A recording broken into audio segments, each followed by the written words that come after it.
राम राम भैया, हरियाणा के सारे छोटे बड़े भैया ने, जवान से हर बूढ़े का हुआ ने। मैं भाई नुए कहूंगा कि जानकारी वही अच्छी होती है जो सही होती है। ठीक है, आज मैं आपको जानकारी साझा करने आया हूं कि क्योंकि पिछले कुछ दिनों के अंदर जो है हरियाणा के काफ़ी सारे लोगों के पास एक मैसेज आया हुआ है कि 20 अप्रैल तक अपनी फैमिली आईडी में सही जानकारी दर्ज करें, अन्यथा आपके खिलाफ कानूनी कार्रवाई की जाएगी और आपसे प्रत्यावसूली की जाएगी। सबसे पहले तो एक टर्म है प्रत्यावसूली। मैं आपको क्लियर कर देता हूं कि आखिरकार ये है क्या। तो गवर्नमेंट की तरफ से जितना भी पैसा आपने लिया है, ठीक है, चाहे वो भाई किसी पेंशन के तौर पे हो, चाहे वो किसी स्कीम के तहत जो आपने पैसा लिया है, बच्चों ने छात्रवृत्ति ली है, या फिर आपका जो है बीपीएल कार्ड के ऊपर गेहूं, चावल, चीनी, बाजरा, तेल वगैरह आपको मिलता है, मतलब गवर्नमेंट की तरफ से कुछ भी बेनिफिट आपने लिया है, उस बेनिफिट को आपको गवर्नमेंट को वापस देना होगा ब्याज के समेत। इसको प्रत्यावसूली बोलते हैं। प्लस कानूनी कार्रवाई ये है कि आपने अवैध तरीके से, गलत तरीके से अपनी फैमिली आईडी के अंदर इनकम क्राइटेरिया दिखाकर जो लाभ लिया है, उस लाभ लेने के ऊपर आपके ऊपर जो है 420 की धारा या इसके खिलाफ जो है अन्य कोई धारा लगाकर आपको 3 महीने या 6 महीने का कारावास प्लस कुछ जुर्माना हर्जाना जो है वो भी आपके ऊपर लगाया जाए, लाख रुपए का, 50,000 रुपये का या 2 लाख रुपए का। ये कानूनी कार्रवाई जो है इसके अंदर रहने वाली है। अब बात करता हूँ कि यूट्यूब के ऊपर ये मैसेज आने के बाद काफ़ी सारी वीडियो बन चुकी हैं, तो वो वीडियो जो है आपको क्या बताती हैं क्या नहीं बताती हैं, तो मैं भी ज़्यादा वीडियो नहीं देखता, लेकिन मैं सही जानकारी आपको यहाँ पर प्रोवाइड करवा देता हूँ। गवर्नमेंट ने जो है पिछले 3 साल का ट्रैक रिकॉर्ड आपका उठाया है। ठीक है, पिछले 3 साल के अंदर आपने जो भी लेन देन करी है, वीडियो को आराम से बैठ कर देख लेना, क्योंकि बारीकी से चीज़ों को समझाने की आवश्यकता होती है, तो समझाने में समय जो है वो लगेगा मेरे भाई। 3 साल का ट्रैक रिकॉर्ड जो है गवर्नमेंट ने यहाँ पे उठाया है। 3 साल से पहले आप क्या थे क्या नहीं थे, इससे गवर्नमेंट को कुछ लेना देना नहीं है। आपका आज से लेकर पिछले 3 साल के अंदर जो ट्रैक रिकॉर्ड रहा है, आपने जो कैश की लेन देन की है, नकदी की लेन देन की है, या फिर डिजिटल लेन देन की है, कोई लोन वगैरह लिया है, कोई केसीसी करवाया है, कोई पीकेसीसी करवाया है, या फिर वही कोई पर्सनल लोन है, सैलरी लोन है, या फिर किसी अन्य जगह का लोन है, आप किस कंपनी में काम करते थे, क्योंकि हर कंपनी के अंदर जो है जहाँ पर भी आप काम करोगे, कई लोगों को ये लगता है कि भाई हमारा तो कैश में सैलरी आती है, ठीक है, लेकिन आपका वहाँ पर एक कंपनी के अंदर ट्रैक रिकॉर्ड मेंशन होता है कि भाई हमारे यहाँ पर ये बंदा है, ये इसका आधार नंबर है, ये इसका पैन नंबर है, और ये हमारे यहाँ पर कार्य कर रहा है और इस पोस्ट पे है, और हम इसको 18,000, 20,000, 25,000 रुपये सैलरी जो है वो बाई हैंड देते हैं। ठीक है, रिकॉर्ड आपका हर जगह पे होता है और गवर्नमेंट उस रिकॉर्ड को उठा सकती है। ठीक है, डिजिटल है, एक क्लिक के अंदर आपका हर डाटा जो है वो यहाँ पर उठ जाएगा। तो गवर्नमेंट ने आपका 3 साल का ट्रैक रिकॉर्ड उठाकर आपके पास ये मैसेज जो है वो भेजा है। अब मैसेज जो है वो किन लोगों के पास आया हुआ है, इसके अंदर 3 श्रेणियाँ जो हैं वो आई हैं। ठीक है, पहली श्रेणी जो है वो आपकी ये है कि भाई जिन लोगों ने अवैध तरीके से, गलत तरीके से अपनी फैमिली आईडी को 2-4 हज़ार रुपये, 5,000 रुपये देकर अलग करवाया था, जब ऑप्शन नहीं था अलग करने का, उस समय दौरान अलग करवाया था, उसके अंदर इनकम कम करवाई थी, या फिर कोई अन्य छेड़खानी करवाई थी पैसे देकर गलत तरीके से, तो उनके पास ही मैसेज आया हुआ है। अब करना क्या है वो भी मैं आपको इसी वीडियो में बताऊंगा, लेकिन पहले इन तीनों टर्म को जो मैं क्लियर कर देता हूँ। तो पहली होगी आपकी अवैध तरीके से जिन्होंने फैमिली आईडी के अंदर कुछ छेड़खानी करवा के या गवर्नमेंट की स्कीमों का लाभ लिया है, तो उन लोगों के पास ये मैसेज आया हुआ है। दूसरा जो है वो ये है कि काफ़ी सारे ऐसे लोग थे जिन्होंने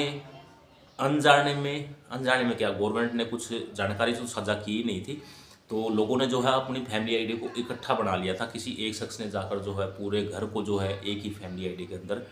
ऐड करवा दिया। तो जब उनको पता चला कि भाई जैसे मैं हूँ और मेरा बड़ा भाई किसी गवर्नमेंट जॉब में है, और बड़ा भाई जो है अपने बच्चों के साथ, बीबी के साथ कहीं बाहर रहता है, और मैं गाँव के अंदर रह रहा हूँ, तो हम लोगों ने जो है उसको तो पता ही नहीं था कि भाई फैमिली आईडी नाम की कोई चीज़ है। जब मुझे पता चला कि भाई फैमिली आईडी हमें बनवानी है, तो मैंने जो है उनको भी बनवा दिया कि ये मेरा भाई है, ये मेरी माता है, ये मेरे पिता है, और ये जो है मेरी भाभी है, ये मेरे भतीजे हैं और मैं हूँ। तो मैंने क्या किया, सबको एक फैमिली आईडी के अंदर मर्ज करवा दिया, इकट्ठी उनकी फैमिली आईडी बनवा दी। लेकिन जब मुझे ये पता चला कि भाई मैं तो, मेरा भाई जो है मुझे सारा लगा रहा है किसी प्रकार के पैसों वगैरह का, और मैं जो हूँ यहाँ पे गांव के अंदर हूँ और मेरी इनकम इतनी ज़्यादा है नहीं, तो मैं गवर्नमेंट की कोई सुख सुविधा नहीं ले पा रहा, क्योंकि गवर्नमेंट जॉब है हमारे घर में मेरे भाई की। तो इस कंडीशन में जब ऑप्शन आया फैमिली आईडी को अलग करने का, तो मैंने अपनी फैमिली आईडी को अलग करवा लिया अपने भाई की फैमिली आईडी से, ठीक है। और जैसे ही मेरी फैमिली आईडी अलग हुई तो मेरा बीपीएल राशन कार्ड जो हो बन गया। तो उन लोगों के पास भी मैसेज आया हुआ है जिन्होंने लीगल तरीके से अपनी फैमिली आईडी को अलग करवाया था, इनकम को सही करवाया था, क्योंकि काफ़ी लोगों की इनकम भी गलत थी। तो उन्होंने जो है करेक्शन रिक्वेस्ट लगाई, गवर्नमेंट की तरफ से जो है सेक्टर कमेटी की टीम आई या स्पेशल वेरिफिकेशन की टीम आई, उन्होंने टीम ने जो है गाँव के अंदर आके, घर के अंदर आके जाँच की, भाई आपकी इनकम सोर्स जो है कितनी है। तो हम जो है इनकम सोर्स हमारी 1,80,000 से कम मिली, हमारा बीपीएल कार्ड बन गया और गवर्नमेंट की हर स्कीम हमें मिलने लगी। तो उन लोगों के पास भी मैसेज ये आया हुआ है। इसके साथ साथ तीसरी जो मैंने आपको बताई, तीसरी ये है कि भाई काफ़ी सारे ऐसे लोग भी हैं, बहुत ही कम हैं, ज़्यादा नहीं है, कम है, जिन्होंने न तो अपनी फैमिली आईडी अलग करवाई है और न ही किसी प्रकार की फैमिली आईडी से कोई छेड़खानी करवाई है। उसके बावजूद भी उन लोगों के पास मैसेज आया हुआ है कि भाई सही जानकारी दर्ज करवाएं, अन्यथा आपकी प्रत्यावसूली और कानूनी कार्रवाई करी जाएगी, ठीक है। तो अब इन चीज़ों के अंदर आपको करना क्या है, तो 3 टर्म मैंने आपको बताई हैं और तीनों टर्म में मैंने आपको बताया कि भाई पिछले 3 साल का रिकॉर्ड जो वो आपका उठाया है, उसके आधार पर आपको मैसेज भेजा गया है, न कि भैया आपने कुछ गलत काम किया है इसलिए आपके पास मैसेज आया है, ठीक है। आपके 3 साल का रिकॉर्ड उठाकर जो है आपके पास मैसेज भेजा गया है। अब पहली जो टर्म मैंने आपको बताई थी कि भाई जिन्होंने गलत तरीके से फैमिली आईडी को करवाया है, तो भाई वो अपनी इनकम जो है फैमिली आईडी के अंदर बढ़वा ले, आपका बीपीएल कार्ड कट जाएगा, गवर्नमेंट की हर सुविधा जो आपकी बंद हो जाएगी, ठीक है। इस संदेश का यही मतलब है। दूसरी, जिन्होंने लीगल तरीके से फैमिली आईडी अलग करवाई थी कि भाई मैं अलग हूँ, मेरा भाई अलग है और उसको जो है बीपीएल कार्ड की सुविधा मिल रही है, गवर्नमेंट की हर स्कीम जो है उसको मिल रही है, तो अगर वो सही है, यानी कि उसकी इनकम सही है, कम है उसकी इनकम 1,80,000 से, बीपीएल कार्ड का पात्र है, तो आपको घबराने की आवश्यकता नहीं है, किसी से डरने की आवश्यकता नहीं है। आप जो है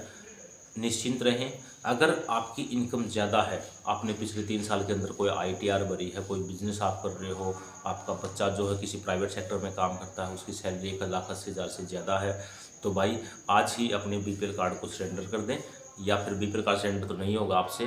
क्योंकि कोई ऑप्शन है नहीं, ऑप्शन होता है लेकिन आपके पास नहीं है। आप जो है अपनी फैमिली आईडी में सही इनकम दिखाते हैं उसकी, ठीक है। आपके परिवार में जो भी सदस्य है प्राइवेट नौकरी करता है या फिर किसी प्रकार की अन्य नौकरी करता है, तो भाई उसकी इनकम सही दिखाते हैं, क्योंकि काफ़ी सारे लोगों ने अपने बच्चे को स्टूडेंट कर रखा है और बच्चा जो है कहीं पढ़ रहा है।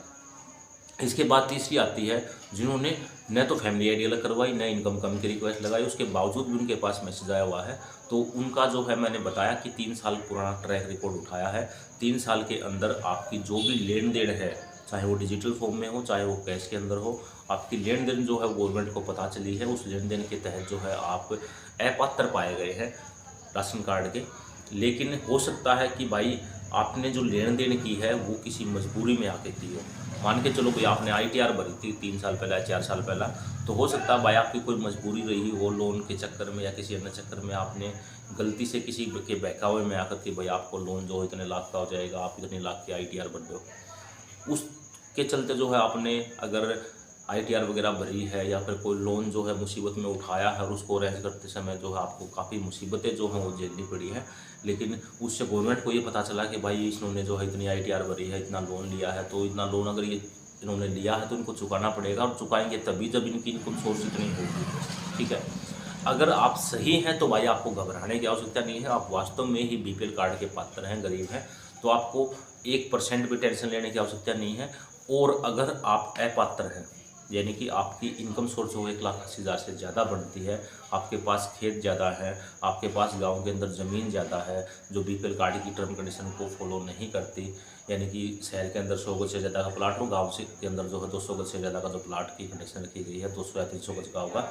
उस कंडीशन को फुलफ़िल नहीं करते हैं, तो भाई आज ही अपनी इनकम को बढ़वा कर जो है अपने बीपीएल कार्ड को कटवा लें, वरना जैसा कि बताया गया है कि 20 तारीख के बाद प्रत्यावसूली की जाएगी, वो होगी और होकर रहेगी, ठीक है। अभी भी समय है, आप समझ सकते हो, क्योंकि ये सारा जो जोड़ चल रहा है वो लाडो लक्ष्मी योजना पेंशन के लिए चल रहा है। जब लाडो लक्ष्मी योजना पेंशन जो है आपको राखी के त्यौहार पर दी जाएगी, सभी बहनों को, सभी माताओं को राखी का जो त्यौहार आएगा उस त्यौहार पर जो है आपकी पेंशन यहाँ पर शुरू की जाएगी, और तब तक आपके हर बीपीएल कार्ड की छटनी हो चुकी होगी, क्योंकि गरीब महिलाओं को ये लाभ दिया जाएगा। तब तक आपके लगभग बीपीएल कार्ड कट जाएंगे। और इसके लिए अधिक जानकारी के लिए आप हमारी ये वाली वीडियो जाकर देख सकते हैं, हमारे चैनल पर पड़ी हुई है। ख्याल चलता हूँ। जय राम जी की सारे भैया ने।